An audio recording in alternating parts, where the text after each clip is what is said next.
Hello, bitches. Today I'm going to be talking about why I think Ginger by Brockhampton is just kind of mid.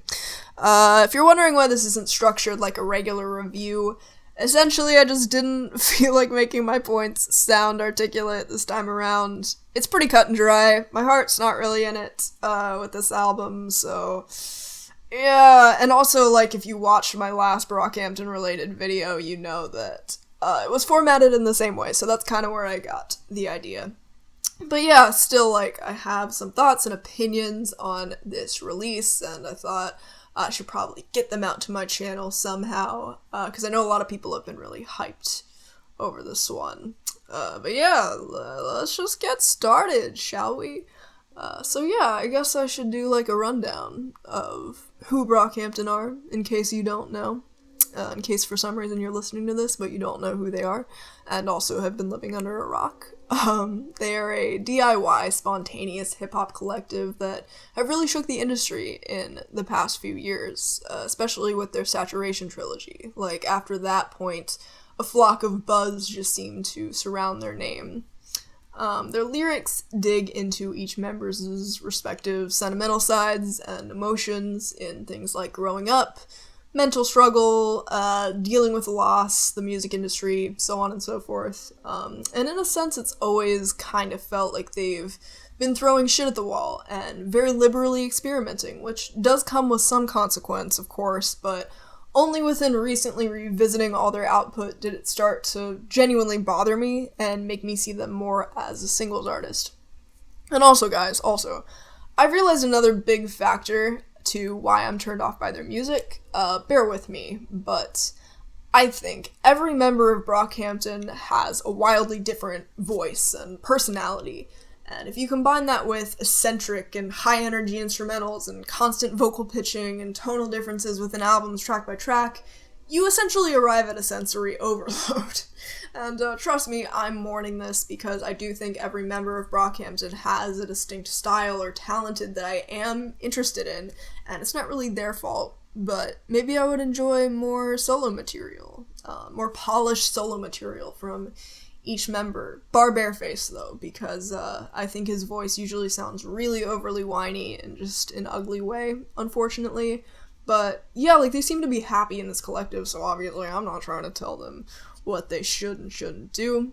But yeah, I think all these issues I've mentioned were just kind of like heightened and made worse on last year's Iridescence. This album did have some decent verses from every member, don't get me wrong, and, you know, like, individually inspiring moments and fragments of tracks, but the sum of their parts is another story. It's just a really chunky album. Too much of the ideas and input from each member just felt stacked together in random and haphazard ways within songs. There was sloppy track-by-track sequencing, it kind of just felt like a mixed grab bag, and worst of all, the beats sounded like just the worst fucking soup of all time. Like, imagine, like, one of those dessert soups, right? Like, made of sweet ingredients that the restaurant selling it thinks is delectable, but it's actually just fucking gross, and no one really wants that shit. Yeah, I just think the industrial components that kind of, like, you know, whirred and squeaked didn't really blend to the samples from Baroque and organic instruments and the members' sunny, boyish cadences, and I'd say it was hardest to stomach when elements would come together and sound just really stiffly overdramatic, like with Bareface's delivery again, with overproduced string sections, with relentless vocal effects and pitching, things like the kid choirs on San Marcos, for example, and the crisp mastering quality definitely didn't help anything.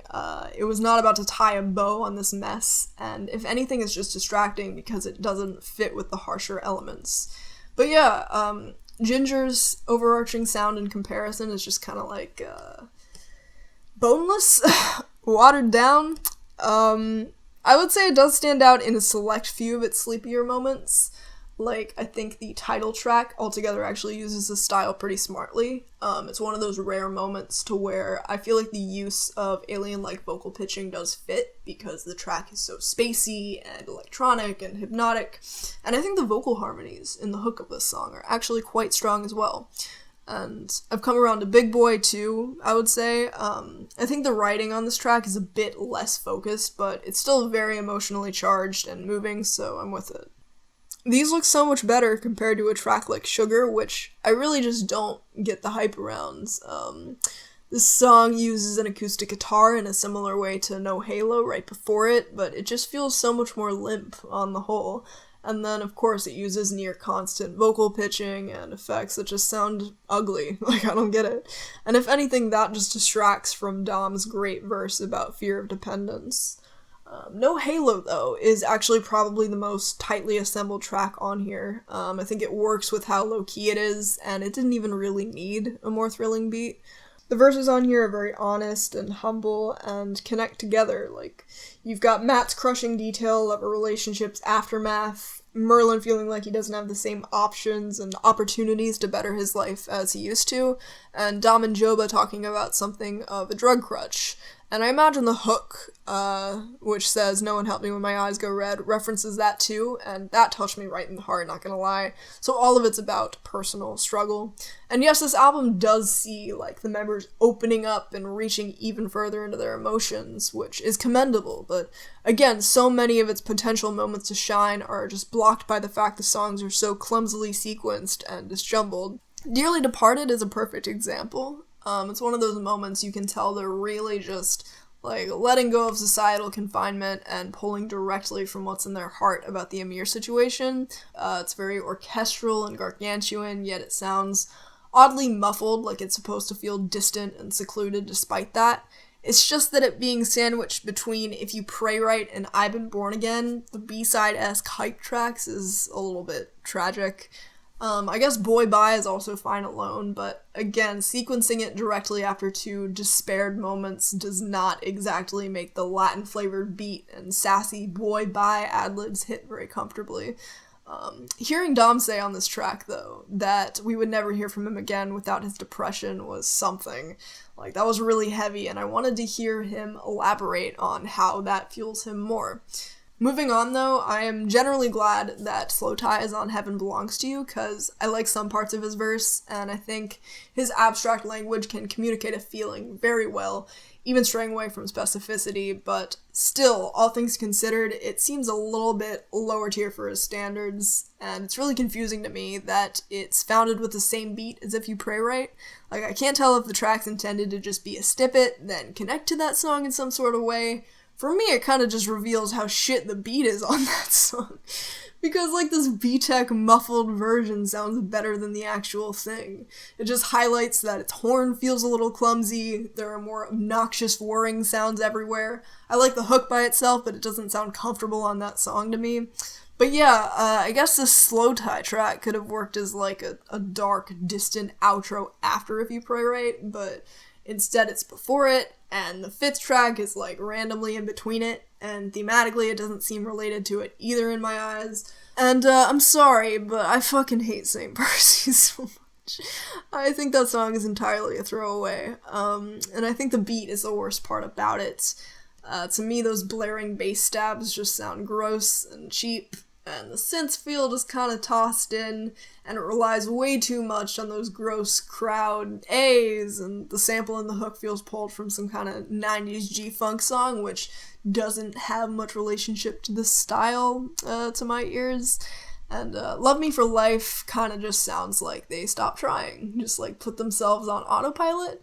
And I guess, in a strange way, I could see, like, someone thinking that Kevin's sounding utterly done trying in his delivery and lyrics works because it comes directly after two of the most weary cuts on the record, which are Ginger and Big Boy, but where Merlin just bursts in afterwards seems totally random, and I'm not into the vaguely, like, aquatic, bubbly second half of the beat. It doesn't sound like it should be there, and maybe just put in for the sake of a progression.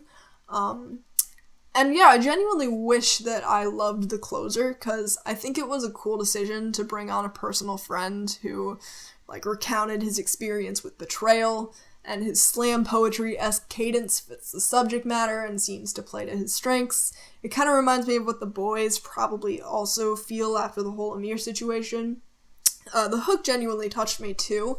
It's about owing so much to the people who have stuck with you through your shit and believed in you. But when it delves into the choral, maximal, and if you're hurting, love yourself with my heart, I'm just a little bit turned off and reminded of past overblown Brockhampton moments. So yeah, mixed bag type albums can be lit, but I just want something tying the sound together, even if it's small, and hopefully a logical enough flow, and I don't really see that here. I think the members' input and the sonic structure just feels like it's constantly moving in wild, opposing directions, and it makes for a really confusing, jumbled listen, so I arrived at a 5 out of 10. But I hope you liked it more than I did. Thanks so much for listening to me talk either way, and the next review should be coming real soon. It'll be of the new Tool album. Yeah, remember to go outside and take your vitamins.